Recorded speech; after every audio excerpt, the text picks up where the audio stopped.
j'ai un profil assez généraliste, donc j'ai travaillé sur différents domaines et notamment donc en ce moment j'accompagne une institution financière sur la stratégie genre et la stratégie de données qui sous-tend cette activité-là.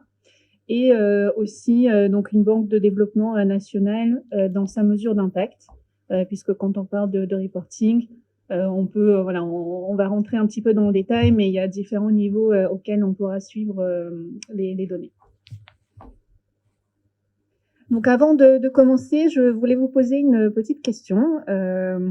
Parmi vous, donc est-ce que vos institutions travaillent déjà sur les reporting thématiques et si oui, lesquels? Donc on va utiliser aussi Mentimeter. Donc ça va être le même système que tout à l'heure. Donc on va vous demander de scanner le QR code pour que vous puissiez renseigner l'information.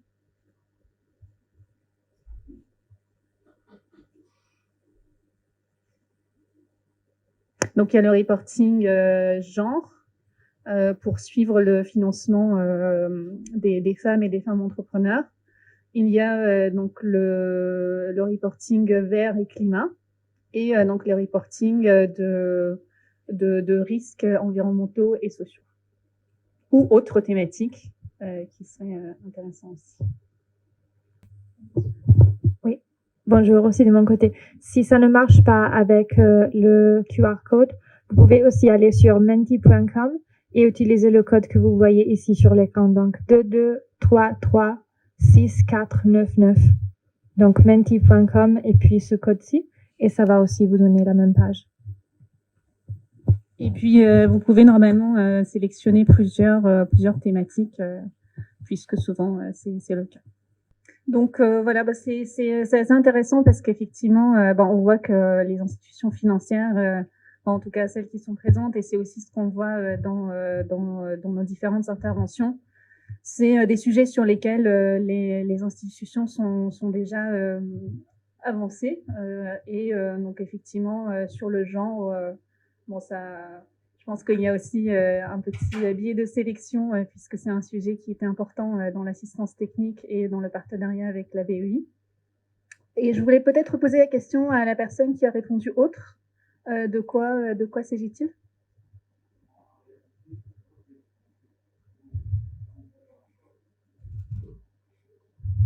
D'accord. D'accord. Ok, très bien, merci. Alors on peut revenir sur la présentation. Donc aujourd'hui, ce qu'on va faire dans l'heure que nous avons ensemble, c'est donc détailler les enjeux du reporting thématique et l'importance des gestions de données, puisque c'est vraiment deux sujets qui sont indissociables. Ensuite, on va prendre un peu de recul et faire un focus sur la gestion de données en soi, qu'elle soit spécifique à un reporting thématique ou qu'elle soit plus globale au niveau de l'institution. Et puis ensuite, on va revenir sur le sujet précis du reporting thématique avec vraiment des exemples et des recommandations assez pragmatiques. Donc pour rappeler quelques concepts clés, donc le reporting thématique. Donc voilà, il y a les deux, il y a les thèmes, il y a le reporting. Donc dans les thèmes, donc je pense qu'il y a beaucoup de choses qui sont vraiment alignées avec les objectifs d'inclusion financière que les institutions financières ont. Donc l'inclusion financière notamment des populations vulnérables ou des personnes qui sont encore plus exclues des services financiers, donc comme les femmes, les jeunes, les ruraux, les micro-entreprises. Et ensuite, donc il y a aussi la contribution au thème donc de développement durable et de la biodiversité. Et donc il y a aussi un enjeu qui est important pour les institutions financières, c'est le changement climatique et donc les risques auxquels sont exposés leurs clients et donc par là leur portefeuille client. Et le deuxième aspect, donc c'est le reporting. Et donc le reporting, c'est des données qui sont fiables, des données qui sont de bonne qualité, qui reflètent la réalité et qu'on puisse produire de façon régulière et périodique pour suivre l'évolution de son activité et de ses impacts. Voilà, je pense que ce qui est intéressant ici, c'est donc au-delà des thématiques, au-delà des reportings qui sont demandés par les uns, par les autres, c'est voilà, pour une institution financière, c'est vraiment démontrer l'alignement entre ce qui est fait et l'engagement qui est affiché. Et donc c'est vraiment un outil qui est très important. Donc pour une institution financière, donc les demandes de reporting viennent de plusieurs parts. Donc on va rentrer un petit peu dans le détail pour chacun après pour donner quelques exemples, parce que je pense que certains d'entre vous sont déjà concernés par certains, mais peut-être pas par tous encore. Donc il y a les exigences des autorités de régulation, notamment les banques centrales. Il y a les exigences de bailleurs de fonds, voire des actionnaires, qui donc demandent de prouver donc l'engagement sur un thème précis, et donc la demande des consommateurs qui est encore peut-être embryonnaire dans certains pays, mais qui est vouée à évoluer puisque les consommateurs souhaitent aussi donc travailler avec des entreprises qui donc proposent des services produits dans des normes environnementales et éthiques correctes. Et finalement, donc le quatrième point, c'est la demande interne à l'institution financière, que ce soit donc des éléments qui soient inscrits dans la mission d'une institution financière, comme c'est le cas pour beaucoup, et donc pour le changement climatique, donc bien suivre les risques et pouvoir mettre en place des actions. Donc quelques exemples sur les exigences du régulateur. Donc sur le genre, par exemple, au Pakistan, donc depuis 2015, le régulateur collecte des données auprès de l'institution financière désagrégées par genre. Au Nigeria, donc c'est aussi au niveau de la Banque centrale qui a un objectif de réduction de l'écart de financement entre les hommes et les femmes, et donc qui a un objectif à court et à moyen terme, et donc qui est en train de développer un framework qui repose sur des données qui sont remontées par les institutions financières. Au niveau des banques centrales, voilà, c'est quelque chose qui est progressif, on va dire. Donc, dans le cas du Nigeria, c'est des informations qui sont demandées, mais il n'y a pas encore vraiment de contrôle et de supervision forte, mais c'est quelque chose qui est dans leur plan. Et voilà, c'est beaucoup de banques centrales finalement qui réfléchissent à comment mettre en place des normes là-dessus. Et sur la partie climat et donc les enjeux environnementaux et sociaux, il y a aussi donc de plus en plus d'exigences au niveau des banques centrales. Donc là, il y a l'exemple du Bangladesh. En Afrique aussi, donc il y a des banques centrales qui demandent déjà des reportings réguliers, plus en Afrique du Sud ou en Afrique de l'Est. Et donc hier, par exemple, on a entendu que la BCAO donc, est en train de construire aussi une stratégie climat. Donc probablement, dans le cadre de cette stratégie, il y aura aussi des exigences là-dessus.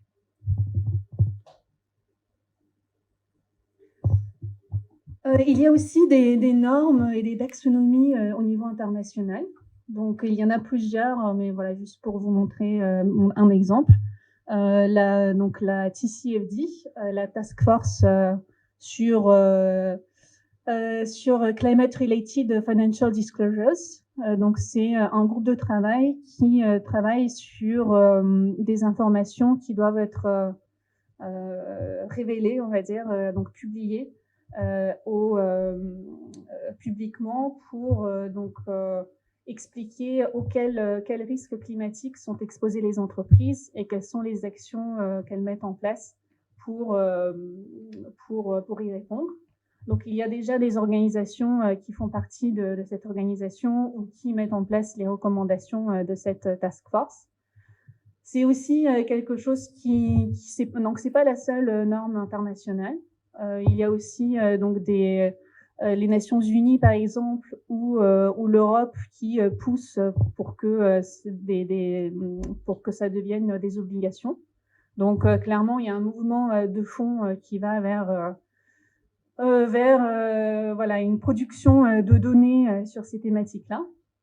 Et voilà, donc juste pour donner un petit peu de contexte, donc la TCFD, donc ça repose sur 4 domaines principaux, donc qui vont de la gouvernance, la stratégie, la gestion des risques, mais qui reposent effectivement sur les données, sur les indicateurs et aussi donc les cibles en termes de gestion des risques environnementaux.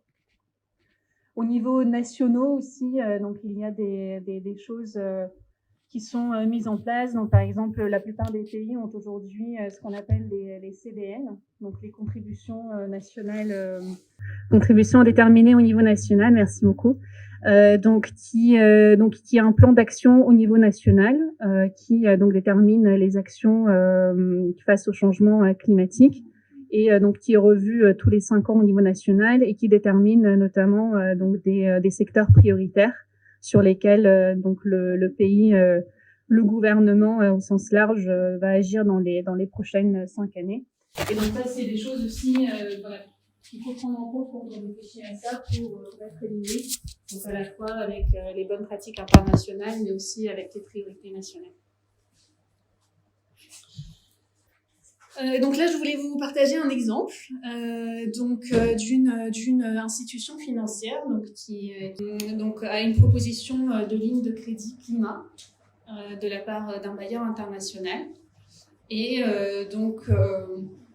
dans le cadre de cette ligne de crédit, il a attendu des rapports pour suivre les activités, l'évolution du portefeuille et aussi les impacts de la banque. Donc, je pense que c'est un cas assez fréquent, ou en tout cas, voilà, les lignes de crédit climat qui vont se développer de plus en plus. Donc, voilà, est-ce que, à la place de cette institution financière, quelle serait votre démarche et puis quelle difficulté est-ce que vous anticipez? Pour mettre en place un reporting sur les activités qui contribuent à l'adaptation ou à l'atténuation du changement climatique. On demande à une banque de mettre en place un reporting qui permet de démontrer son activité et aussi ses impacts.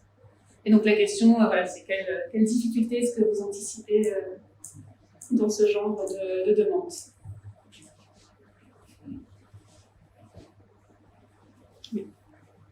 Peut-être que déjà ils doivent évaluer à quel moment il faut catégoriser un crédit comme entrant dans la catégorie climat en fait. Oui. Est-ce que c'est le moment du crédit? Et à quel moment ça entre dans un système pour que les données soient facilement collectables? Oui, tout à fait. Donc, personnellement, par rapport aux estimations on a eu à remarquer qu'une des difficultés majeures pourrait être d'avoir des données fiables climatiques relatives aux entreprises avec une nouvelle fonction. Donc, ça, c'est une difficulté de poser problème. Il y avait aussi un commentaire. Oui, je pense qu'il faut avoir tout définir quelles sont les informations qui sont à consommer par ce bailleur qui demande le reporting, qui qualifie l'information sur le climat. C'est-à-dire que si on parle de, c'est pas moi, émissions carbone, tout ça, il faut d'abord définir, tout nous assurer que nous avons les compétences pour mesurer ça. Si nous avons la compétence, on va trouver ces informations et mesurer ça.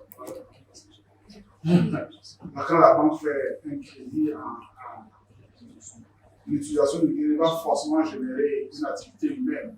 Et une activité humaine va forcément générer des émissions en carbone. Quel type d'émissions qu'on voudrait mesurer? Est-ce que c'est juste sur le type de projet d'investissement ou tout projet qu'on finance? Et comment on mesure? Qu'est-ce qu'on peut mesurer? Donc, pour moi, la base part de là. Qu'est-ce qu'on veut identifier comme élément qui peut impacter le climat ou pas? Si on arrive à identifier ça, il faut maintenant voir si on a la compétence. Dans quel cas, c'est vraiment de parler avec une discussion à semaine à 600 personnes. Et après, ce moment-là, parce que je vais sous-union, on commence à les projeter là. Merci. Je pense que globalement, donc, c'est une question de comment évaluer son risque comment évaluer les risques climatiques et peut-être comment aussi les intégrer dans la démarche de l'évaluation des crédits. En fait. Merci. Avant d'accepter la ligne de crédit climat, je regarderai de près les objectifs pour bien comprendre effectivement de quoi il s'agit, qu'est-ce qu'il faut faire, et définir les KPIs à partir de là, quelques-uns, pas trop. Du moins, en fait, voilà, c'est un petit nombre de KPIs, et puis regarder la faisabilité à l'interne, en fait, en termes de collecter des données, parce que avoir 100 KPIs dedans, puis on va avoir 3, quand même chercher en fait à la qualité. Avoir moins et puis en qualité, ça permet de prendre des décisions derrière. Je crois que c'est la base de mettre en cohérence les objectifs et puis en fait avec les indicateurs. Et puis en fait, je ne vais pas m'attarder là-dessus, mais je crois qu'en fait, au niveau des institutions financières, c'est pas si facile que ça de changer la collecte des données, de changer nos systèmes et puis penser à collecter d'autres données. Soit ça coûte de l'argent, soit c'est complètement inflexible. Donc voilà. Et du moins que ce soit en fait des éléments qui permettent de suivre l'évolution du nice to have. Vraiment du concret avec une décision derrière. Merci beaucoup. Je pense qu'effectivement. Excuse-moi, peut-être une autre oui, contribution à la suite de monsieur. Dans mon expérience, j'ai constaté que beaucoup d'institutions ont commencé à avoir des difficultés suite à un partenariat parce que c'est un partenariat qui les sort un peu de leur contexte, de leur mission. Et j'ai remarqué que quand on commence à travers un partenariat à vouloir développer une initiative dont on n'a pas toutes les capacités structurelles. Quand je dis structurel, on parle des équipes, on parle du système d'information et on parle aussi du cadre réglementaire. Donc ça va être très compliqué. Donc moi, je ferai comme monsieur avant de m'engager, en tout cas à signer un partenariat, de regarder dans un premier temps, est-ce que ça me conforte dans mes missions, est-ce que ça me conforte dans mes objectifs, est-ce que c'est une autre chose du business. Ben, si c'est un nouveau business, il faut être préparé très largement en amont. Merci à tous pour les contributions et effectivement les difficultés que vous avez mentionnées remontent énormément et effectivement je pense que la première c'est comme vous disiez c'est d'être sûr que c'est bien aligné avec la mission et les objectifs de l'institution financière et aussi donc la question des définitions, de bien définir à quel niveau on suit, quel type d'indicateurs on va calculer et sur quelles données ça va reposer. Ensuite, donc, je voulais aussi donner un exemple sur le genre. Hier, c'était Isabelle, je pense, qui mentionnait que la BEI était parmi les premiers signataires du UX Challenge. Donc, c'est un ensemble de critères qui permet donc d'investir dans des activités qui permettent de fournir aux femmes donc un accès aux opportunités, au leadership, aux emplois, au financement. Donc il y a une bonne partie de ces financements qui va aux institutions financières. Et donc ce sont des critères. Donc il y a une liste de critères, donc dont certains portent sur l'institution financière elle-même, notamment le nombre de femmes qui sont au conseil d'administration ou le nombre de femmes parmi les employés. Et il y a aussi des critères qui portent sur les produits.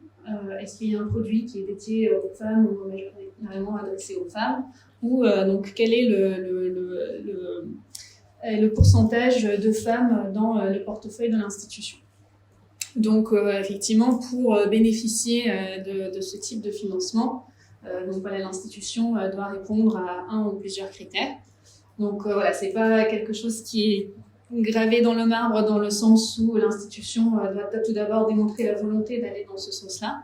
Mais en tout cas, voilà, ça montre bien aussi, et voilà, il y a les listes de Bayard qui d'ailleurs n'est pas exhaustive, mais en tout cas, voilà, des financements qui sont dédiés au financement des femmes, qui sont là et qui aussi donc, demandent des chiffres là-dessus. Et puis donc finalement, donc les reportings thématiques, ça peut répondre à ces exigences-là, mais il y a aussi donc l'intérêt de l'institution financière elle-même.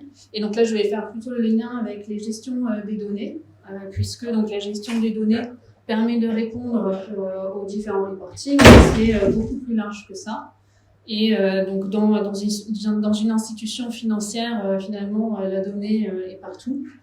Donc avec ces données, on peut aussi donc faire énormément de choses.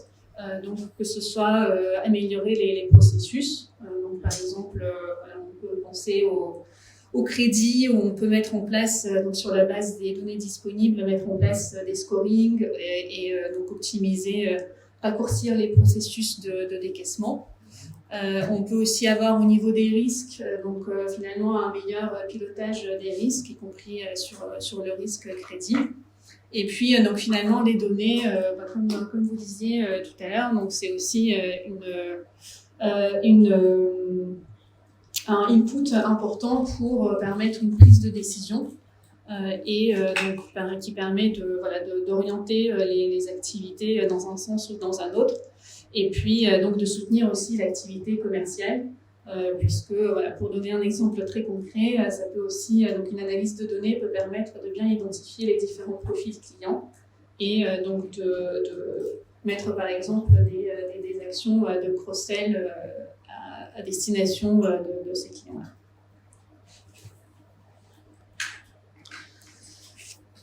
Donc pour revenir au reporting thématique, voilà, les données sont vraiment à la base de tout reporting. Ça, je pense que nous l'avons tous en tête. Et voilà, il y a certaines questions qui se posent, puisque donc il y a la collecte de données. Ça, effectivement, il faut que les données soient collectées et il faut qu'elles soient stockées et historicisées quelque part pour pouvoir les suivre dans le temps. Donc, parfois, il peut y avoir plusieurs sources de données. Par exemple, il peut y avoir le CBS, il peut y avoir le CRM. Donc, est-ce que ces données-là, elles sont regroupées dans une base de données unique pour pouvoir faire des analyses plus complètes? Est-ce qu'elles sont de bonne qualité? Donc ça, c'est aussi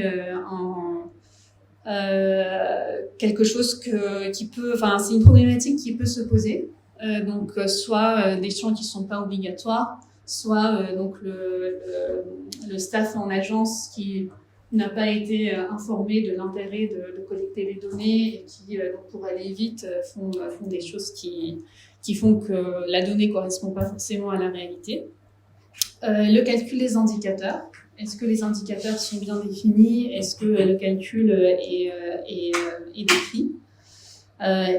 Donc, quand on parle d'indicateurs, il y a tout un sujet de définition qui sont donc soit les résultats de l'activité, soit un impact à plus long terme ou à plus grande échelle, on va dire. Par exemple, quand on parle de climat, on peut parler de financement de projets qui contribuent à l'adaptation, à l'atténuation du changement climatique, mais aussi on peut regarder en termes d'impact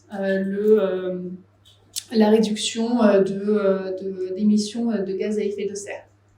Donc c'est aussi à l'institution financière de bien réfléchir à quel niveau les indicateurs qu'elle veut suivre, qu'elle souhaite positionner.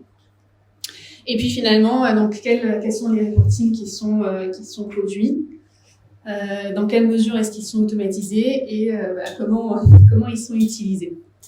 C'est aussi une question importante. Voilà, donc je pense que là sur le sondage, on a parlé les difficultés que vous avez déjà rencontrées. Peut-être sur la deuxième partie, est-ce qu'il y a aussi des bonnes pratiques sur les reportings qui vous semblent intéressants de partager avec l'assistance? De bonnes pratiques, je vais parler de façon générale. tout cas ce que les données peuvent amener, l'analyse des données peut amener de bénéfices. Dans un premier temps, moi je pense que c'est un très bon facteur de mobilisation de l'équipe. Le fait de définir des KPI sur lesquels les uns et les autres sont évalués, qui permettent de suivre le travail des uns et des autres. Nous, en tout cas, dans notre expérience, on a vu que ça mobilise les équipes, surtout quand il s'agit de KPI qui sont compris de tous. Et la définition des KPI aussi est importante.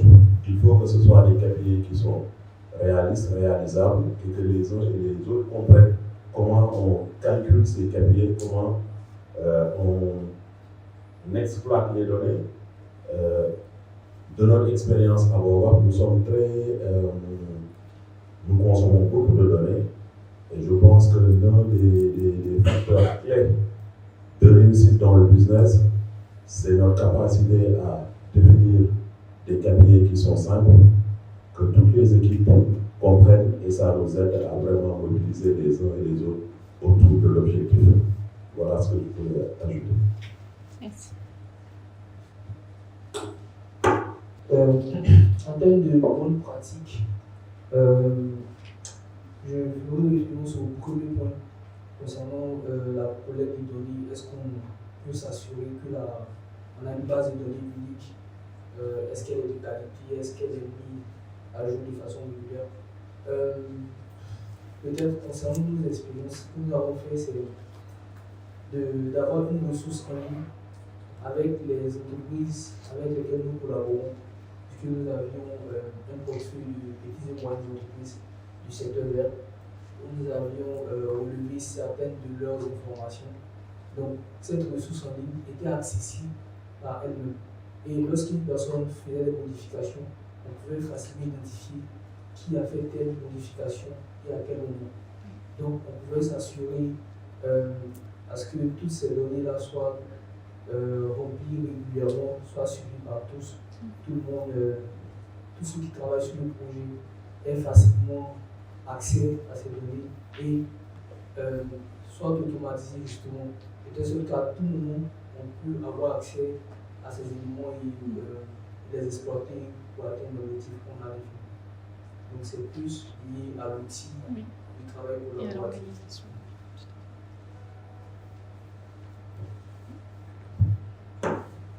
Merci beaucoup. Donc je vais passer à la deuxième section qui est un peu plus théorique sur la gestion des données, mais je pense que c'est important justement pour parler des systèmes, des outils, mais aussi de la gouvernance et des équipes. Donc pour le reporting thématique, donc il y a deux étapes effectivement qui est de bien définir les besoins et bien prioriser.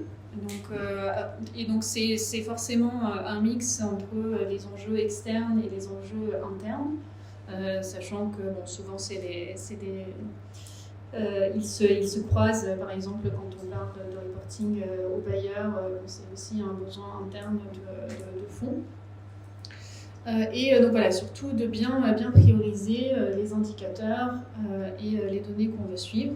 Mais là aujourd'hui, pas aujourd'hui, mais dans cette section, on va dire, donc la deuxième phase, c'est vraiment s'assurer de la gestion des données. Et donc la gestion des données, c'est vraiment tout ce qui est collecte, stockage, utilisation, et puis donc de la gouvernance associée. Et donc voilà, encore une fois, je pense que pour une institution financière, la question à un moment se pose aussi, est-ce qu'on adapte, on fait des petites adaptations dans le système et dans le fonctionnement pour répondre à un reporting donné, ou est-ce que on a une approche plus globale de la gestion de données, parce que on anticipe que les reportings vont être de plus en plus important, portant sur différentes thématiques, mais parce qu'il y a aussi une volonté stratégique de davantage utiliser les données pour piloter l'activité ou pour optimiser les différents processus. Donc à un moment, voilà, c'est une question, est-ce qu'on fait une petite amélioration au niveau, enfin une évolution on va dire, au niveau de l'existant, ou est-ce que voilà, on réfléchit à une stratégie des données plus large. Donc là, je vais plutôt aborder la partie plus large, mais ça nous permettra ensuite de revenir sur les reportings thématiques. Donc sur donc la gestion des données, donc il y a deux aspects. Donc il y a vraiment assurer la cohérence, la qualité et la conformité des données pour que donc elles soient bien fiables et accessibles aux utilisateurs. Et donc il y a aussi la gouvernance. Donc c'est quelque chose qui là est mis à part, même si les deux sont très liés. Mais pour bien expliquer que voilà, ça va bien au-delà des outils, que c'est quelque chose qui s'inscrit dans les différents process de l'institution financière. Donc on pense par exemple à la collecte des données par les personnes qui sont sur le terrain ou en agence. Mais il y a aussi toutes les procédures en interne pour s'assurer que les données sont fiables, analyser la qualité, et puis ensuite s'assurer que les données sont bien définies, etc. etc.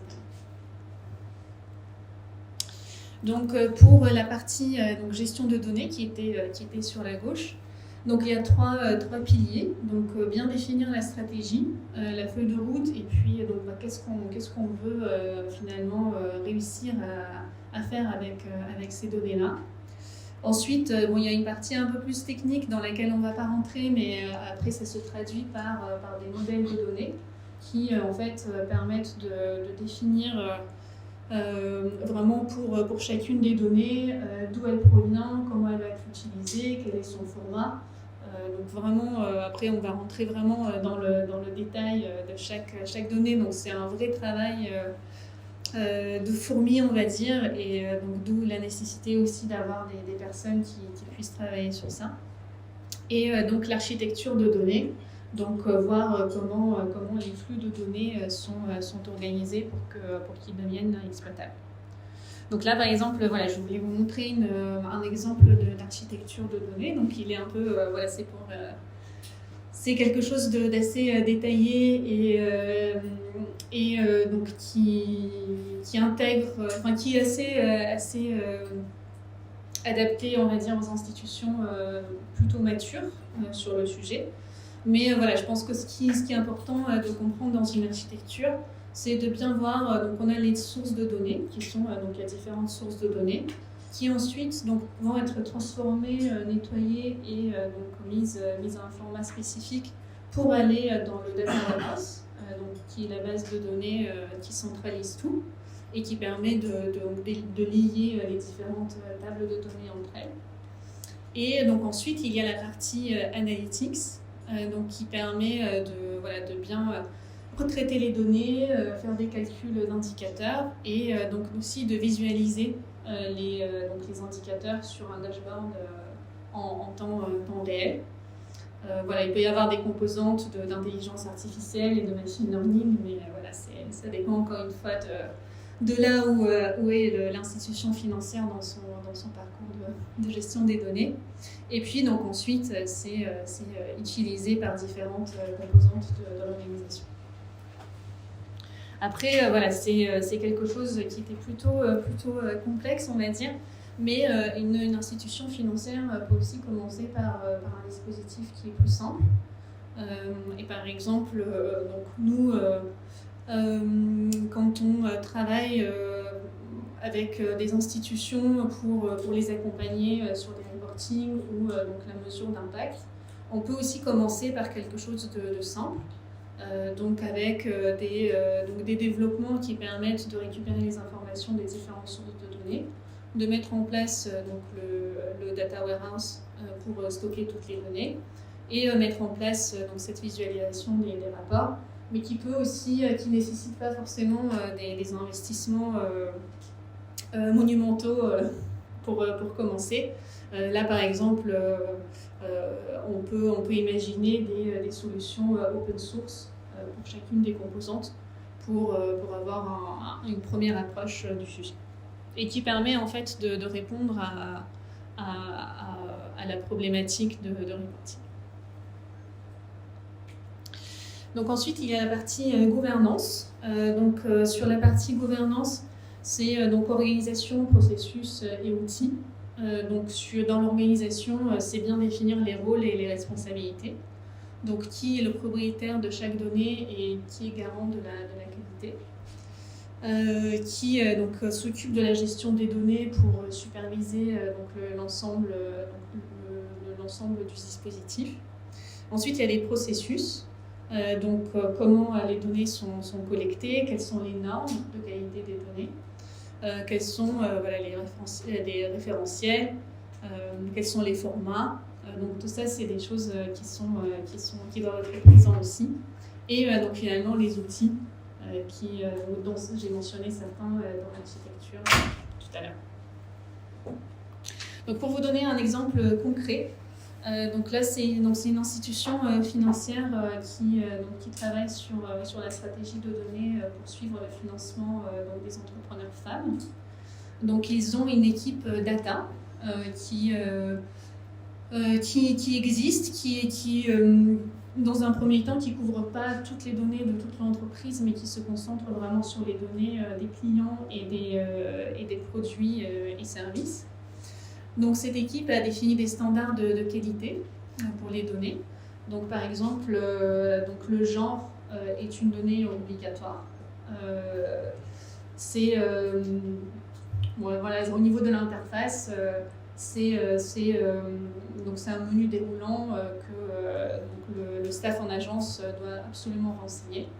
Après, voilà, je mentionne ça parce que ça paraît très simple, mais il peut y avoir des choses qui peuvent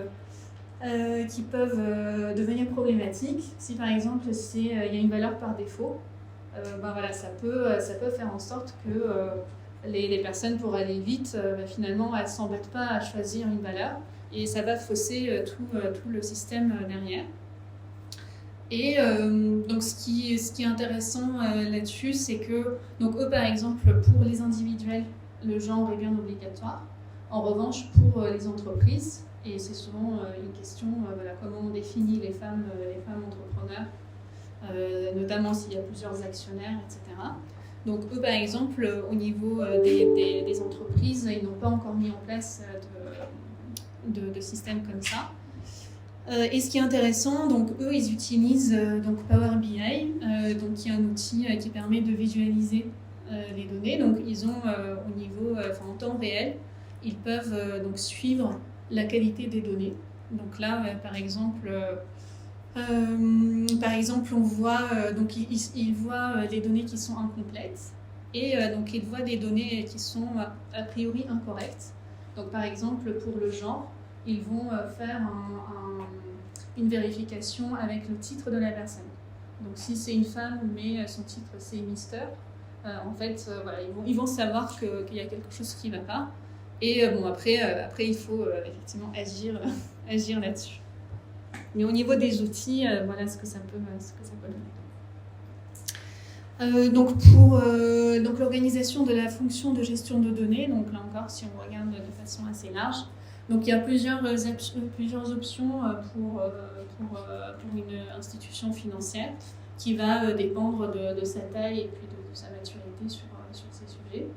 Donc ça peut être une fonction qui est centralisée, donc qui est responsable de toutes les activités de gestion de données, des analyses, donc qui est forcément en lien avec les différentes personnes qui sont en charge de collecter les données, par exemple. Mais c'est une petite équipe qui est donc au niveau du siège, qui peut être rattachée à l'IT, qui peut être rattachée à l'organisation. Qui centralise vraiment ces activités-là. Et puis ensuite, donc au fur et à mesure que l'organisation est grande ou mature, donc ça peut être aussi décentralisé. Donc décentraliser certaines activités qui sont liées à la gestion des données, notamment sur la vérification de la qualité au niveau des activités elles-mêmes. Et par exemple, pour une organisation qui souhaite aller dans la gestion de données, même au-delà des clients, mais aussi regarder sur les processus, voir tout ce qui est productivité ou RH. Donc ça peut aussi faire du sens de décentraliser au fur et à mesure.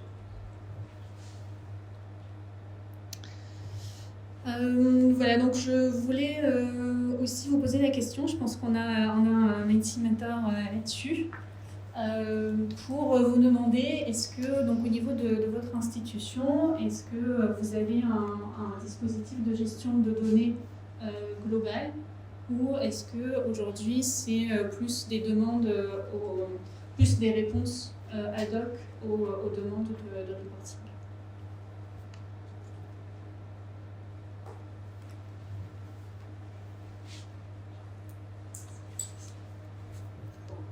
Voilà, peut-être je peux aussi dire c'est le même lien qu'avant. Donc si vous avez déjà ouvert la page, il s'agit de réaller sur la même page et ça devrait déjà marcher. Sinon, vous scannez le code ou vous allez encore une fois sur menti.com avec le code 22 33 64 et 99.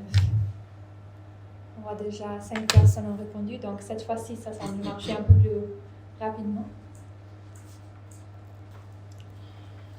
Merci à tous, c'est très, très intéressant. Donc, il y a donc quand même au niveau de l'institution déjà deux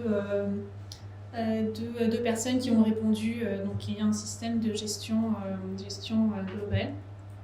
Donc, c'est intéressant. Et puis, donc pour d'autres, où c'est en cours ou encore un sujet à explorer.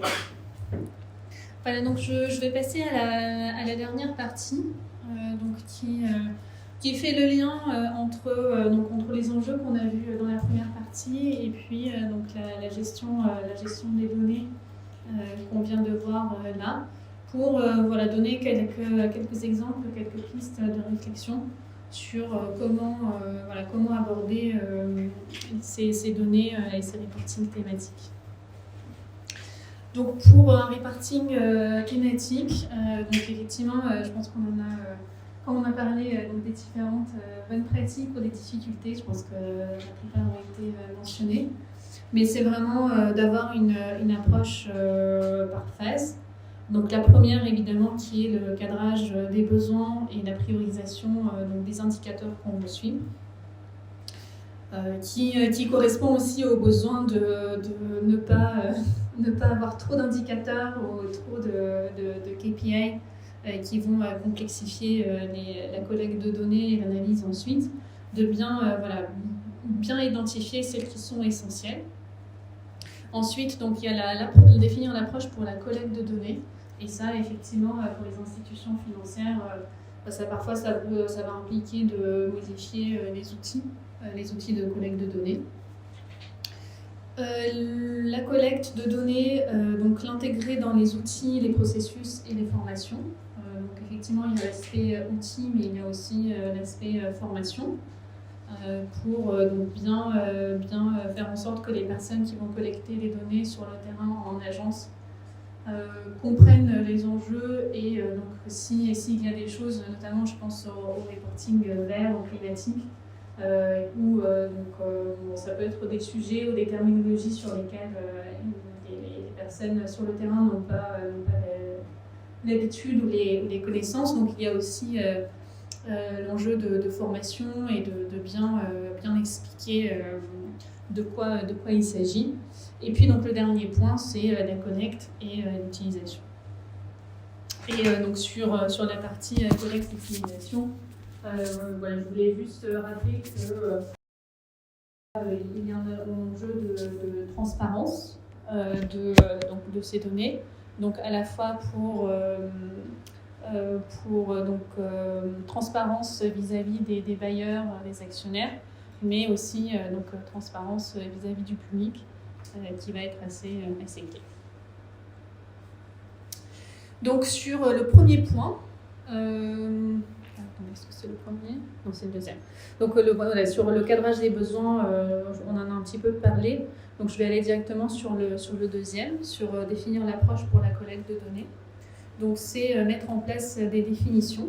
Donc on va rentrer un petit peu dans le détail sur c'est quoi un financement vert, c'est quoi une entrepreneur femme, identifier les indicateurs clés. Est-ce que c'est au niveau du résultat? Est-ce que c'est au niveau du client? Est-ce que c'est au niveau du produit? Est-ce que c'est au niveau de l'impact? et puis donc identifier une équipe qui va collecter les données. Donc par exemple pour un reporting vert, donc les questions qu'on peut se poser, c'est quoi un financement vert?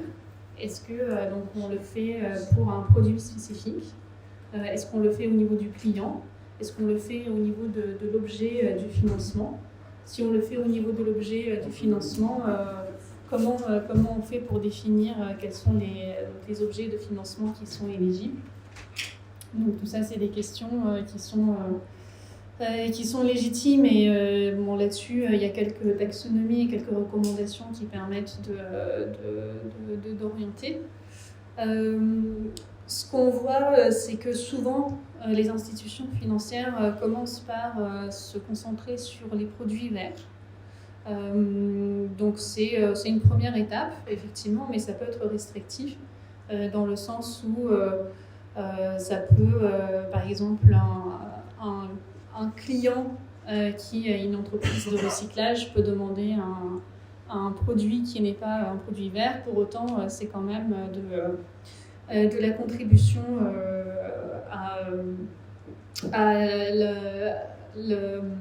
l'atténuation du changement climatique. Donc voilà, il faut être conscient aussi du fait que les décisions qu'on prend peuvent être restrictives. Et donc la bonne pratique, c'est plutôt de définir une taxonomie. Donc quand on parle de taxonomie, c'est vraiment c'est quoi donc un financement qui permet de contribuer à l'atténuation ou à l'adaptation donc au changement climatique et donc d'utiliser le marquage au niveau de l'objet du financement. Donc là, effectivement, au niveau des outils de demande de crédit, par exemple, on est obligé en quelque sorte de passer par une évolution des outils, puisque donc on va prédéfinir la liste des financements qui seront éligibles et donc ensuite donc marquer les crédits avec ces objets-là et donc idéalement aussi identifier si c'est une contribution à l'adaptation ou l'atténuation des effets de changement climatique. Donc là, c'est un exemple de reporting qui est assez évolué, mais c'est vrai que c'est la direction dans laquelle évoluent les exigences. Et ce qui va être préalable, en fait, c'est pour les reportings verts, c'est d'avoir une classification assez fine par secteur d'activité et par zone géographique. Et donc ça, même sur ces éléments-là, on voit souvent que dans les bases de données des institutions, ce sont des informations qui ne manquent pas forcément, parce que souvent c'est des informations obligatoires, mais qui ne sont pas, soit qui ne sont pas correctement renseignées, soit qui sont pas des listes déroulantes. Voilà, je retombe parfois sur des considérations très pratiques, mais qui ne sont pas des listes déroulantes, mais qui sont des choses qu'on rentre à la main et qui du coup sont difficilement exploitables derrière. Donc par exemple, un reporting vert, donc c'est pour vous donner une idée d'une taxonomie. Donc par exemple sur les financements verts, on pense à tout ce qui est énergie renouvelable, comme panneaux solaires, photovoltaïques, etc. Mais voilà, c'est un petit extrait, donc je pense qu'il y a une dizaine de types de projets ou d'objets qui sont finançables. Donc on peut aussi, par exemple, regarder l'efficacité énergétique et les dispositifs d'économie d'énergie qui peuvent, donc, par exemple, réduire la consommation d'énergie fossile. Et donc voilà, on voit la plupart du temps, ce sont des financements d'équipements. Et donc on voit que là, on définit très clairement quels sont les objets de financement qui sont éligibles. Et donc il y a aussi la colonne qui précise que si c'est une adaptation ou une atténuation. C'est un extrait d'où ? C'est un extrait d'une recommandation que nous, on a mis en place pour une institution financière. Est-ce que vous pourriez la partager ? Faut que je vois parce que je pense qu'elle s'appuie sur des taxonomies nationales et internationales. Donc je demanderai. Je pense qu'en tout cas, je pense qu'on pourra partager les sources qui ont conduit à ça. Voilà, je vais passer assez vite aussi sur les risques environnementaux et sociaux. Donc il y a aussi des références comme les standards qui ont été développés par Cerise et SPTF. Donc voilà, il y a une liste de vulnérabilité des clients, comment identifier la vulnérabilité des clients au changement climatique et donc les impacts négatifs des clients sur l'environnement. Donc voilà, mais c'est encore une fois, c'est des standards qui sont à premier niveau et donc ensuite il faut vraiment que l'institution financière fasse le travail de définition très concrète pour qu'ensuite les personnes sur le terrain puissent faire le lien entre l'objet fini du financement et cette taxonomie. Donc sur un reporting vert, donc comme je disais, donc il y a aussi l'enjeu d'identifier les indicateurs. Donc là, c'est un exemple donc il y a trois strates, on va dire, de types de données qu'on peut regarder. Donc la première qui est au niveau des données du client, qui permet de catégoriser le portefeuille donc par secteur d'activité, par localisation, et idéalement notamment sur l'agriculture qui est très exposée au risque lié au changement climatique. Donc d'avoir une vision assez fine, notamment des filières, parce qu'en fait c'est sur cette base-là qu'on va pouvoir faire une classification des clients en termes d'exposition au risque et à la vulnérabilité. Donc ça déjà c'est une première étape qui est importante. Ensuite il y a le deuxième niveau qui, donc, comme j'ai commencé à expliquer tout à l'heure, qui est plus au niveau de l'objet du financement. Donc ça peut être les investissements énergie renouvelable, ça peut aussi donc renforcer la résilience par exemple. Ça peut être aussi donc les financements agroécologiques. Et puis ensuite il y a les données d'impact qui sont donc plus larges.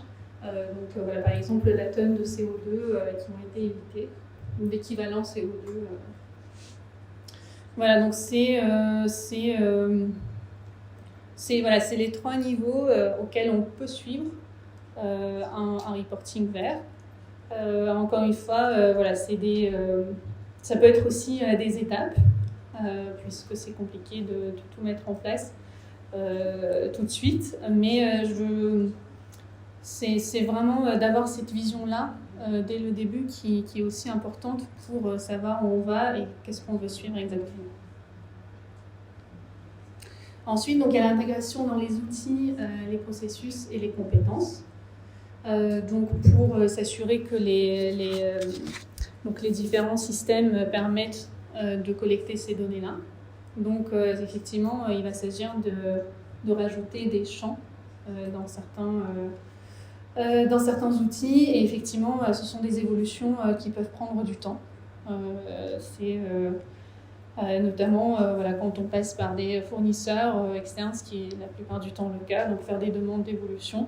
Donc ce qui encore va dans le sens où définir le plus tôt possible l'ensemble des indicateurs qu'on veut suivre et des données qu'on veut récolter pour y arriver. Ça permet aussi d'avoir une demande d'évolution pour l'évolution des outils qui est plus optimale. Ensuite, donc, intégrer dans les processus. Donc, par exemple, voilà, bien mettre en place toutes les procédures et les politiques qui vont intégrer les différentes taxonomies. Et puis finalement, donc, intégrer dans les compétences en formant les personnes qui vont effectivement collecter les informations.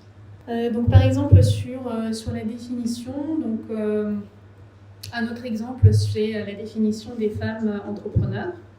Donc c'est une institution financière qui souhaite identifier les femmes entrepreneurs, qui veut suivre donc à la fois au niveau des clients individuels, mais aussi donc au niveau des clients PME et donc au niveau des différents produits.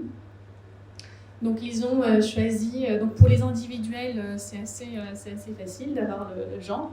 Donc en revanche pour les PME, c'est plus compliqué. Cela dit, donc souvent dans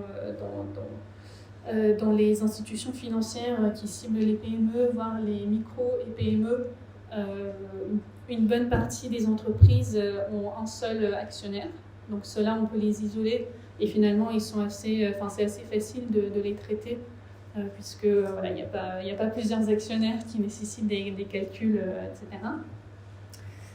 Mais donc pour ceux qui ont plusieurs actionnaires, donc par exemple, ils choisissent d'utiliser la définition de l'AFC, donc qui définit une entreprise détenue par une femme comme une entreprise où plus de 51% d'actions sont détenues par une femme, ou alternativement donc 20% d'actions détenues par une femme et un rôle au niveau du leadership de l'entreprise qui est plus important. Donc concrètement, ça veut dire que au niveau des outils, ça veut dire que l'entreprise elle devra adapter son outil de collecte de données pour avoir le genre au niveau des actionnaires, pour pouvoir renseigner donc le pourcentage détenu pour chaque actionnaire, et puis donc ensuite automatiser un calcul pour mieux les catégoriser. Donc c'est un chemin assez long, on va dire. Donc effectivement, voilà, au début, l'institution se concentre bien sur les entreprises individuelles, donc avec un seul actionnaire. C'est une première étape. Après, effectivement, le reste, ça nécessite aussi des investissements qui vont prendre du temps. Et notamment, donc il y a l'aspect collecte de données. Mais par exemple, une fois qu'on a toutes les données, il faut aussi qu'on puisse les traiter pour calculer finalement selon ces critères-là, pour flaguer une entreprise comme étant une entreprise détenue par une femme. Donc ça veut dire qu'il faut aussi, donc soit au niveau de la base de données, par exemple au niveau de la base de données, mettre en place donc un calcul qui permet de faire ça. Sachant qu'effectivement sur ce type notamment sur les reporting genre, donc il y a l'enjeu sur les nouveaux clients. Donc effectivement là c'est la collecte de données qui permet de répondre à ça. Mais il y a aussi tout l'historique des clients qui sont déjà dans les systèmes qui ne sont pas bien catégorisés. Donc c'est aussi un chantier à part de revoir l'historique et souvent ça passe par la mobilisation du staff en agence ou par le call center pour confirmer les données. Donc par exemple, voilà, si on revient sur le schéma d'architecture de données pour le genre, voilà, donc par exemple au niveau du CRM, au niveau de l'onboarding, on peut déjà avoir donc une première donc information sur le genre. Ensuite, donc au niveau de l'octroi du prêt, on peut donc vérifier le genre encore une fois. Et puis ensuite, donc il y a aussi l'objectif aussi, c'est d'avoir une vue holistique. Donc sur les enquêtes clients par exemple qui peuvent être menées. Et c'est aussi intéressant d'avoir des agrégations par genre des résultats des enquêtes de satisfaction, voire au niveau des crédits. Voilà, on le disait hier dans le panel, souvent les entreprises souvent les femmes ont un meilleur taux de remboursement des crédits, mais encore il faut pouvoir le montrer et le calculer. Donc voilà, tout ça, donc différentes sources de données qui peuvent alimenter la base de données, et puis ensuite donc donner naissance, on va dire, à ce dashboard qui permet de suivre les différents indicateurs, comme voilà, la part de femmes dans le portefeuille, le taux de remboursement, les usages des différents produits, etc. Donc un même exemple sur les données vertes. Donc là, la principale différence, ça va être effectivement au niveau des sources, puisque donc il y a l'impact attendu des crédits verts qui peut être capté au moment de l'octroi des prêts, mais au niveau du monitoring des prêts, donc c'est aussi une étape importante pour justement vérifier que donc le prêt est déjà bien utilisé d'après l'objet du financement qui avait été décidé lors de l'octroi, donc pour mesurer l'impact effectif. Finalement, donc dernière étape, collecter et utiliser les données. Collecter les données pour les nouveaux clients. Et comme je disais, donc, revoir aussi les données pour les clients existants. Et ensuite, donc, utiliser les données donc, pour bien suivre l'évolution. Utiliser les données pour piloter l'activité et ajuster les actions. Donc ça, on a vu pour l'institution financière, c'est vraiment pouvoir prendre des décisions qui soient basées sur des chiffres. Donc c'est vraiment... voilà, il faut que ce soit des reportings qui ne soient pas uniquement utiles pour des bailleurs, mais qui soient aussi des outils de pilotage pour l'institution financière. Et par exemple, quand on parle d'exposition au risque climatique, c'est effectivement un outil qui est très important pour l'institution financière. Et donc la publication, puisque donc, il y a aussi l'enjeu de transparence qui est très important. Donc un exemple de reporting vert interne. Donc là, voilà, c'est un exemple de reporting où on définit donc pour revenir un petit peu sur les définitions, on va définir les différents indicateurs qu'on va collecter. On va bien dire la périodicité et puis la source d'information. Donc par exemple, il y a le nombre de projets climat décaissés qui, eux, vont provenir du système d'information. Et donc ensuite, on va aussi regarder des informations qui vont au-delà du prêt, mais plus sur l'objet de financement. Donc, par exemple, la superficie agricole financée cultivée selon des pratiques agricoles durables, donc qui là va être mesurée en hectares, par exemple. Et donc là, la source, ça va être des dossiers de crédit et donc le suivi effectué par les chargés de crédit.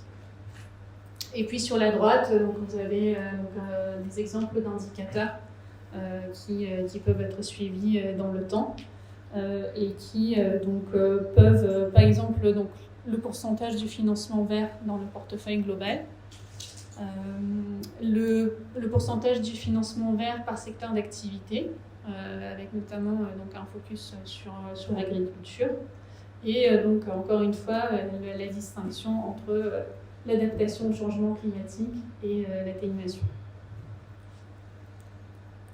Donc voilà, ça c'est aussi un exemple de reporting vert qui est publié. Donc là c'est un exemple de Bancamia en Colombie. Donc c'est un petit extrait de leur rapport annuel.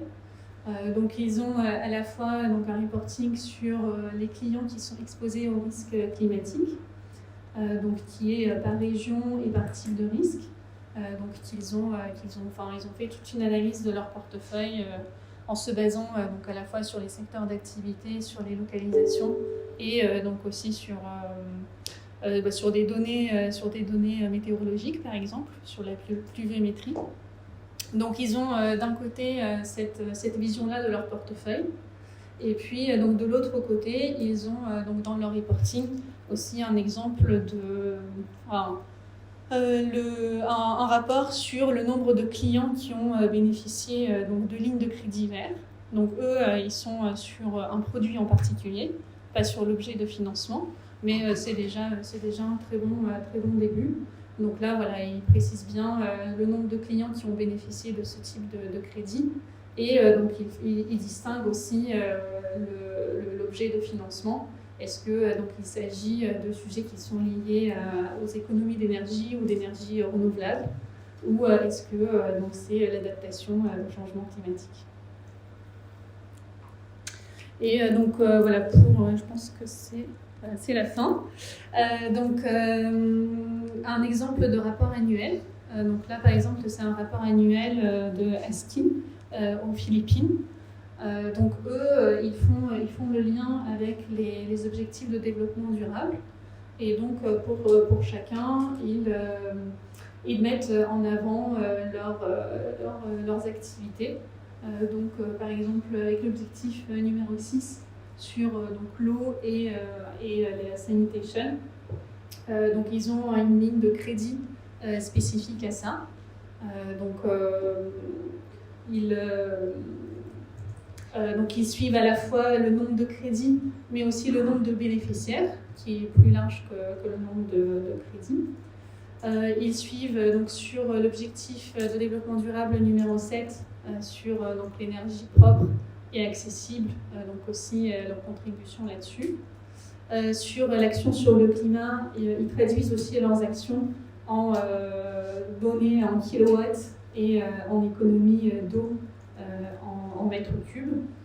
Et donc le dernier, c'est aussi sur l'ODD 5, égalité des genres, où à la fois donc, ils regardent la répartition de leur portefeuille par genre, mais aussi donc, au niveau des employés de l'institution.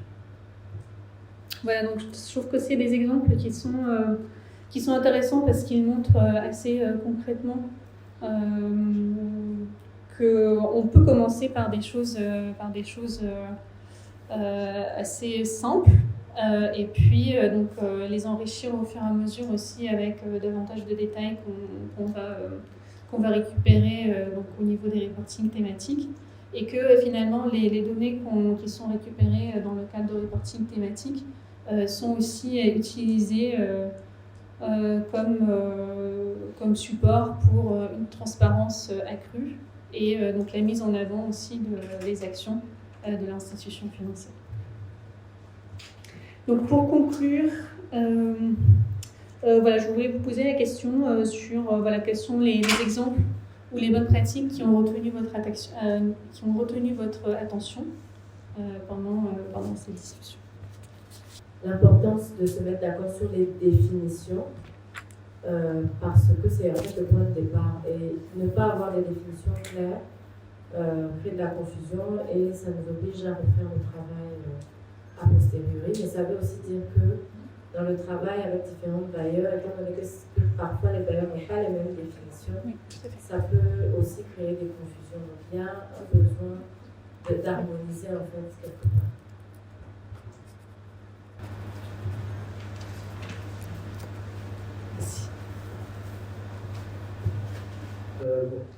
Peut-être comme bonne pratique que j'ai vu à Oubli, c'était le reporting vert, un exemple de reporting vert que vous avez présenté qui liait en même temps les données d'opinion avec les données liées à l'objet du crédit et les données d'impact. Donc généralement, c'est vrai que ça allait un peu tout. On n'avait jamais pensé à mettre tout ça dans le même reporting pour avoir une vision beaucoup plus large. Merci. Donc voilà, juste pour rappeler les principales étapes, et effectivement bien insister sur la partie cadrage des besoins et la définition. Et donc pour finir aussi, voilà, si on regarde au-delà des reportings thématiques et donc votre institution souhaite avancer sur la mise en place d'une gestion de données plus globale qui permettra d'avoir donc un ensemble de données qui permet de répondre aux différentes exigences, de répondre aux exigences de différents bailleurs aussi, et puis donc de piloter l'activité.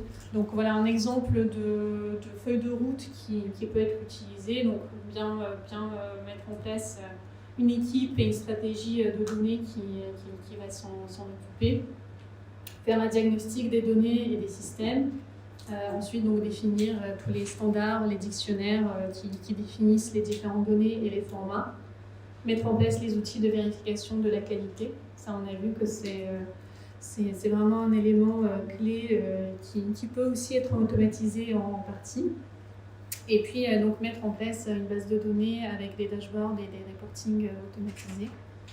Et puis, donc, ensuite, effectivement, comme dans tout projet, il y a des phases d'amélioration aussi, donc, qui peuvent ensuite donc, nettoyer les bases de données existantes, puisque dans les bases de données, on va toujours retrouver soit des informations qui manquent, soit des doublons. Donc ça, au fur et à mesure, il faudra aussi nettoyer l'historique, améliorer les modes de collecte de données, et donc sur la phase 3, donc au-delà des besoins de gestion de données pour piloter l'activité et générer des reportings, développer aussi d'autres use cases qui sont plus sur l'optimisation de processus ou sur donc des supports aux démarches commerciales qui peuvent aussi être intéressantes et très bénéfiques à l'institution. Voilà, merci beaucoup.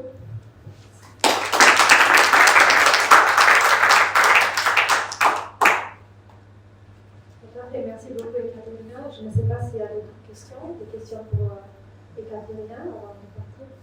Oui, voilà. Oui, bon, en fait, merci pour la présentation. J'ai plus d'idées en tout cas sur le financement vert, des éléments en tout cas de produits qu'on peut imaginer. J'ai aussi compris de façon générale les risques, plus ou moins macro, inondations, sécheresse, etc. Ce que, par contre, je vais avoir une ou deux idées, c'est avoir un ou deux KPI qui permettent de mesurer les risques climatiques, qui sont peut-être utilisés par certaines institutions que je pourrais mettre en place dès mon retour à Dakar. Donc pour répondre rapidement sur les risques climatiques, ce qu'on regarde dans un premier temps, en tout cas, c'est vraiment cette analyse de portefeuille pour voir l'exposition au risque. Donc en fait, on va classer les clients en fonction de leur niveau d'exposition. Par exemple, on va regarder donc les clients qui sont plutôt dans telle région dans l'activité agricole. On sait qu'eux, ils vont être exposés au risque de sécheresse. Et ensuite, donc, on va alors par exemple, nous, donc, on a travaillé avec une institution financière sur ce sujet-là. Et on travaille en fait avec des météorologues et donc des personnes qui ont accès aux bases de données météorologiques, géographiques, etc. Et qui en fait, parce qu'enfin c'est un mapping qui est assez précis, qui se fait vraiment région par région, qui permet de voir que telle région est plus vulnérable à tel risque, telle activité est plus vulnérable à tel risque. Et ensuite, en fait, les clients vont être classés. Est-ce que le risque est haut, moyen ou bas? Et ensuite, le KPI principal de l'institution, voilà, c'est le pourcentage de clients, par exemple, qui sont très exposés à un risque donné. Ma lecture de la situation qui est exposée m'amène à constater que, en réalité, ça c'est des choses qu'on apprécie a posteriori. En général, nous gérons les risques de crédit, donc on se place plutôt en amont pour espérer anticiper un certain nombre de situations et éviter les défaillances. Comment ces outils, en quoi ces outils peuvent permettre de remonter en amont dans la prise de décision de risque? Merci. Je ne suis pas sûre d'avoir bien compris la question. Parce que, effectivement, donc la mesure de l'exposition au risque climatique d'un client, elle peut se faire très tôt dans le processus. Elle peut se faire au niveau de l'octroi du crédit, par exemple. Et ensuite, c'est au niveau de l'institution financière de prendre la décision dans quelle mesure elle souhaite accompagner ses clients, ses futurs clients dans la gestion de ces risques-là. Et ensuite, l'exposition à ces risques, ça permet aussi de réfléchir au type d'accompagnement que l'institution financière va mettre à disposition d'un client, soit avec des produits financiers, soit avec de la sensibilisation aussi. C'est quelque chose qui peut être assez important en fait si donc il y a un prospect qui vient et qui est estimé comme étant très à risque par rapport à une inondation par exemple. Il y a des conseils qui peuvent être assez simples, par exemple son stock de marchandises, de le ranger à un certain niveau dans sa boutique pour qu'une inondation ne vienne pas l'endommager. Donc il y a aussi des choses très concrètes sur lesquelles l'institution peut accompagner un client qui a priori exposé.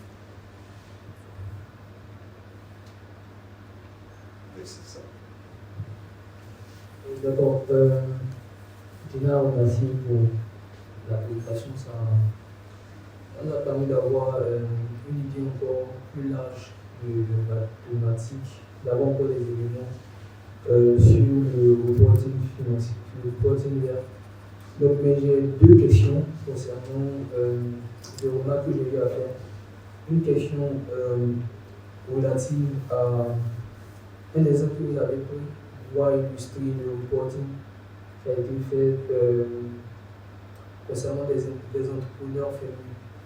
Donc, j'aimerais savoir si, concernant ça, il y a une catégorisation qui est faite en termes de femmes entrepreneurs. Est-ce que la catégorisation qui a été faite là, elle est exhaustive? Ou bien c'était juste un exemple? Ça, c'est ma première question. Parce que vous aviez fait des catégorisations, vous avez dit, pour tel cas, c'est vrai que c'est un exemple, mais j'ai voulu comprendre si derrière c'est toutes les catégorisations qui existent concernant les femmes entrepreneurs. Parce qu'il y a des projets qui vont vous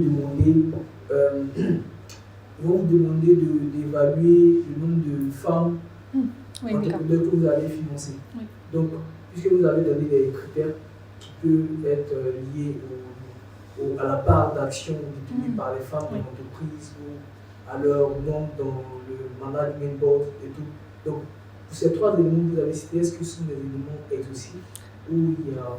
Ça dépend, effectivement, c'est pas forcément exhaustif parce que donc il y a des bailleurs ou des banques de développement qui souhaitent aussi suivre un indicateur sur la création d'emplois, par exemple. Donc soit suivre donc dans l'entreprise quelle est la part de l'emploi féminin, voire suivre dans le temps. Donc effectivement, ça c'est quelque chose qui peut venir s'ajouter. Okay.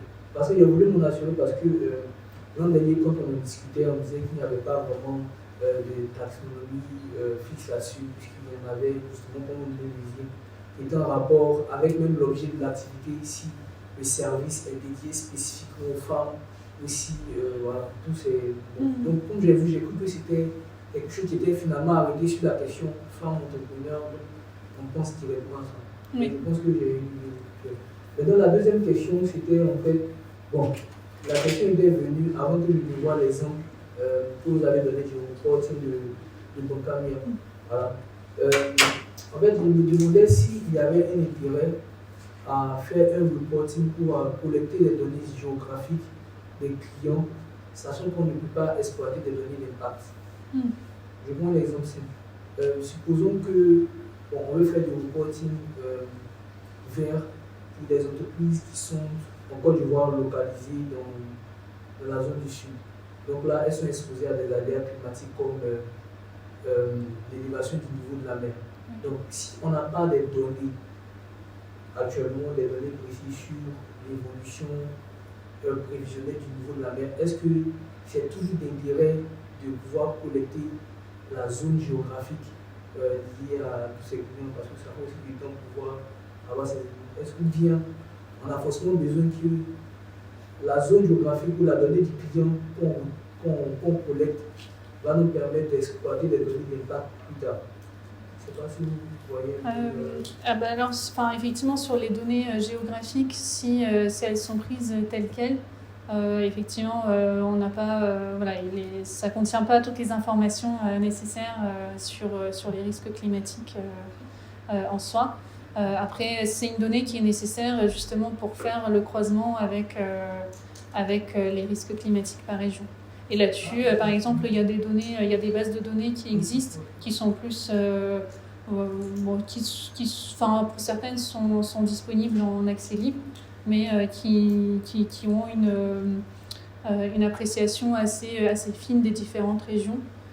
Et donc, mais pour ça, voilà, il faut à un moment faire le matching entre ces données-là, qui sont par région, et les régions qui ne sont pas forcément les mêmes, qui sont souvent moins fines au niveau de l'institution financière, mais en tout cas, c'est nécessaire.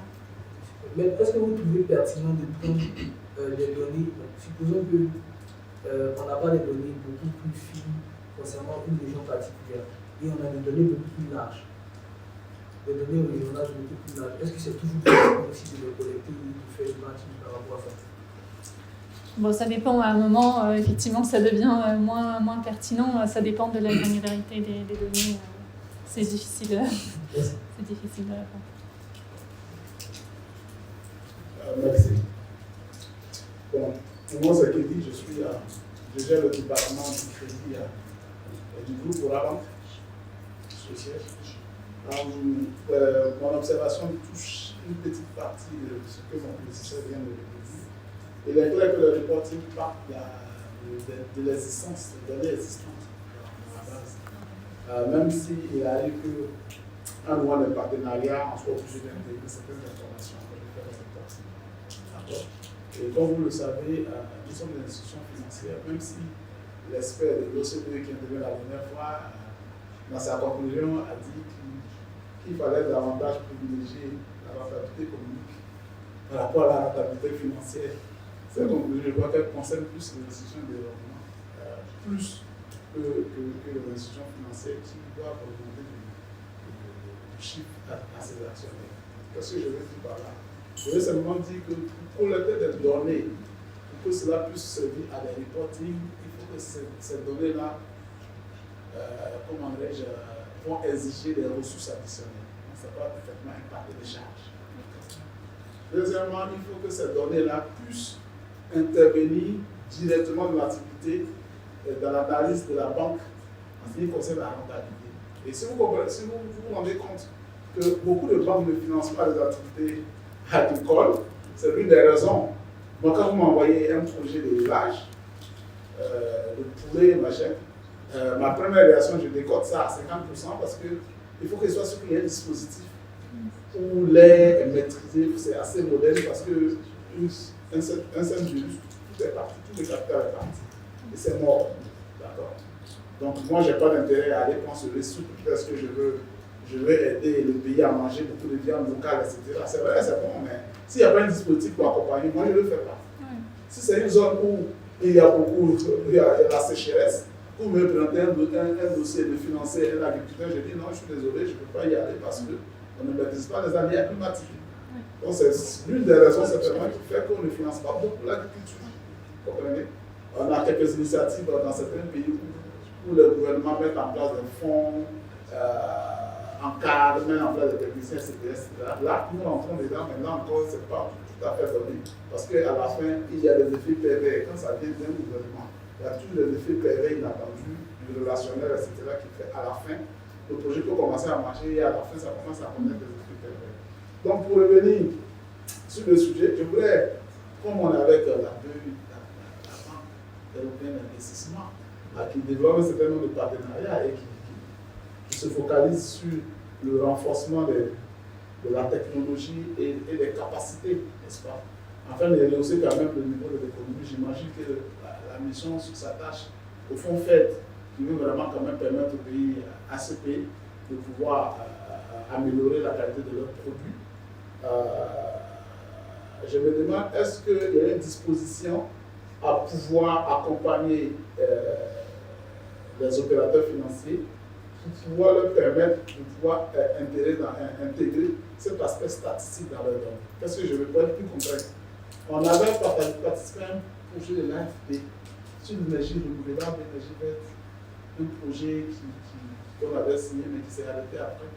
Et là, on a eu droit à une assistance technique où des experts, des ingénieurs pouvaient mesurer, d'accord, l'économie de CO2.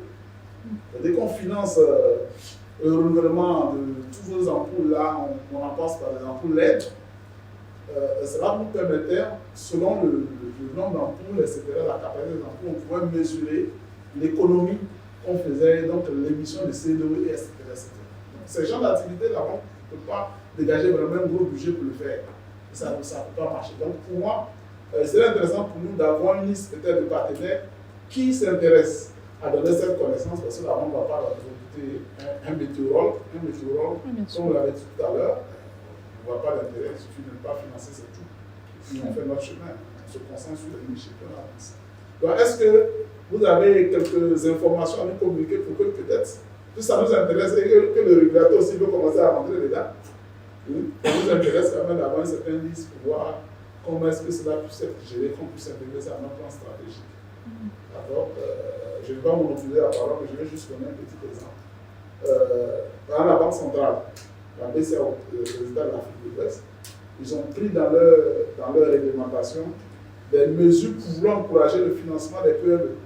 Malheureusement, dans ces mesures-là, il y a des aspects sur le terrain qu'on ne peut pas voir.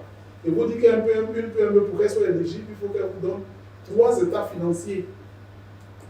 Parce qu'ils ont en amont créé ce qu'ils appellent les centres de gestion agréés. Mais quelles dispositions ils ont mis en place pour que ces PME-là y aillent? Beaucoup n'y vont pas. Donc, du coup, on veut financer des PME, mais ils ne respectent pas les critères. Donc, on ne peut pas bénéficier de leurs dispositions. Voilà un certain nombre de choses. C'est pourquoi je demande ça. Si c'est la banque même qui va vers ces décisions, je pense que ça peut devenir marché que ça va laisser aux institutionnels. Donc, si vous avez quelques exemples d'institutions qui aident à concevoir ce genre de produits, à pouvoir mesurer ces incidents climatiques, on pourrait peut-être consulter pour voir comment on peut avancer. Sinon, nous, on ne va pas financer la vie.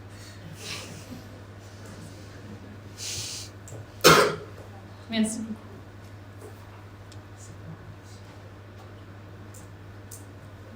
C'est une question. Je pense en fonction de temps, on va prendre une dernière question. Ok. Ce n'est pas vraiment une question, c'est plus une contribution, si vous me permettez, concernant les éléments qui vous évoqués.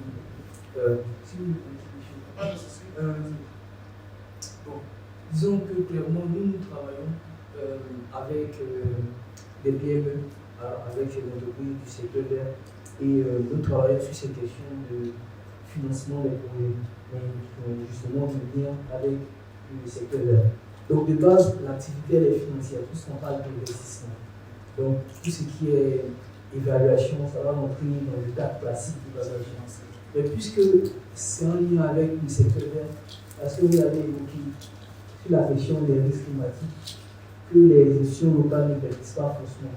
Mais vous avez dit quelque chose que je trouve pas vraiment trop intéressant concernant le fait de ne pas financer parce que vous ne maîtrisez pas. Bon, vous prenez le cas d'un agriculteur qui a un projet justement d'agriculture et puisque vous n'avez pas de cas de référence d'évaluation, vous ne vous y engagez pas parce que vous dites que vous êtes expérimenté. Donc, bon, nous on perçoit cela, on sait que nous je perçois cela plutôt comme une occasion de déployer l'expertise là-dessus. Pourquoi? Parce qu'en évitant, la banque a eu une fois de dire que actuellement, avec tout ce qui est transition écologique, avec la mise en œuvre justement des CDM, de toutes les pratiques qui sont arrêtées, il y a un grand risque de transition qui va impacter sur les actifs financiers. Il appelle ça les actifs pourris. Donc il dit que ça sera beaucoup plus grand même que la crise des subprimes. Donc toutes les banques ont intérêt actuellement à s'intéresser à ces problématiques et évaluer les risques climatiques. Bon, je prends l'exemple simple. Vous êtes une banque, vous acceptez de financer une entreprise qui n'est pas de façon transparente, n'a pas un lien de façon transparente avec le secteur vert. Je dis n'importe quoi, qui a un lien avec, je ne sais pas, la restauration, qui présente de bons chiffres d'affaires avec un bon business plan. Bon, vous faites vos analyses crédibles, et vous trouvez que c'est bien, vous le financez. Donc, nous, la remarque qu'on fait, c'est que beaucoup des institutions financières locales actuellement ont une forte exposition au risque climatique.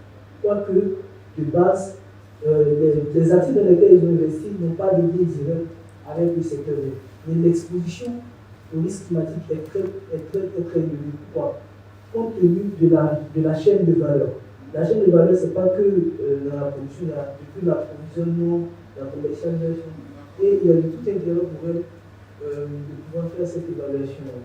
Donc, Voilà l'exemple de la restauration. Oui, il a besoin de poulet que j'ai refusé de financer. Voilà. Bon, donc moi, je comprends bien ce que vous dites. Et je dis que pour pouvoir arriver là, c'est un modèle global. La banque n'a peut-être pas le budget nécessaire, elle n'a pas dans sa stratégie aujourd'hui à dégager un budget à court terme pour pouvoir le faire. Ça facilite une stratégie à long terme. D'accord? Maintenant, ce restaurateur, moi, pour que je le fasse, je vais m'assurer qu'il est sous approvisionnement. Si ça provient dans une zone qui n'est pas réalisée, monsieur, je ne suis pas certain de votre sous-approvisionnement parce qu'il y a une liste de concentration sur vos fournisseurs qui ne vous permet pas de donc, désolé, je n'avance pas. Après, c'est le banquier rigide. Tu comprends? Mais je dis tout de même que c'est quelque chose qui arrive pour nous tous. On ne peut pas s'en passer.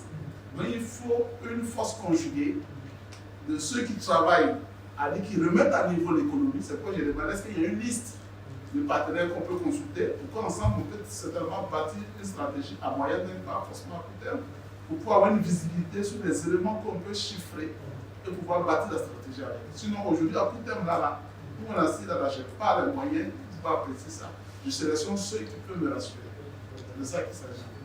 Bon, peut-être pour répondre rapidement, nous, actuellement, en tant qu'organisation, on a déjà travaillé là-dessus sur ces questions. Nous, West Africa, après on pourrait revenir sur ça, on a déjà travaillé sur ces questions avec certaines matrices qui pourraient aider justement les banques à pouvoir approcher ce genre de questions et faciliter les investissements.